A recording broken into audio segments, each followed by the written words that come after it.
কার কার জেলাতে শীত কেমন পড়ছে?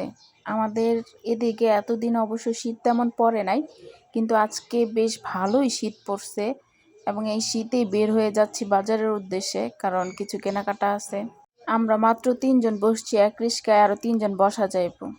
কোনো ব্যাপার না, আমরা এক রিস্কায় ১২ জন উঠছি, মানে যখন মাদ্রাসা পড়তাম তখন আর কি। যাই হোক, সেদিনের কথাটাই মনে পড়তেছে আজকে, যে এক রিস্কায় ৩ জন। অবশ্য একটু কষ্ট হয়ে যাইতেছে, কারণ একজন চিকন, আমরা ২ জনই মোটা।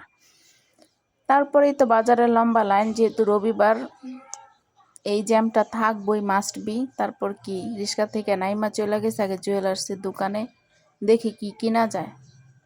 জুয়েলার্সের যে দাম, স্বর্ণের যে দাম, মানে কেনার মতো অ্যাবিলিটি এখনো হয় নাই। এগুলা পছন্দ করছিলাম, ভালোই লাগতেছে, কিন্তু যে দাম কইছে, রাইখা চলে আসছি কসমেটিক্সের দোকানে। তো এখান থেকে শীত যেহেতু আইসা পড়ছে, শীতের জন্য তো কিছু নিতে হবে। এমনিতে আমি তেমন কিছু ব্যবহার করি না, তো ভাবির জন্য এখানে কেনাকাটা করতেছি। শীত আসলেই তো শরীরের স্কিনগুলো ড্রাই হয়ে যায় অবশ্য, তো সেক্ষেত্রে আর কি ক্রিমগুলো নেওয়া। তো এটা হলো একটা ফেস ওয়াশ, এটা নাকি থাইল্যান্ড থেকে ইম্পোর্ট হয়েছে। এই যে আরেকটা ফেস ওয়াশ, এটা নাকি জাপান বলল।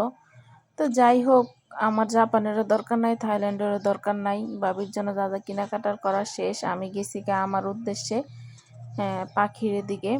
অবশ্য আজকে রবিবার, হাটের দিন, কেনাকাটার মতো কিছুই নাই, একটা চক্কর দেওয়া আর কি। তারপরে এই তো কেনাকাটা শেষ করে আবার ৩ জন এক রিক্সা নিয়ে বাসার দিকে রওনা হলাম।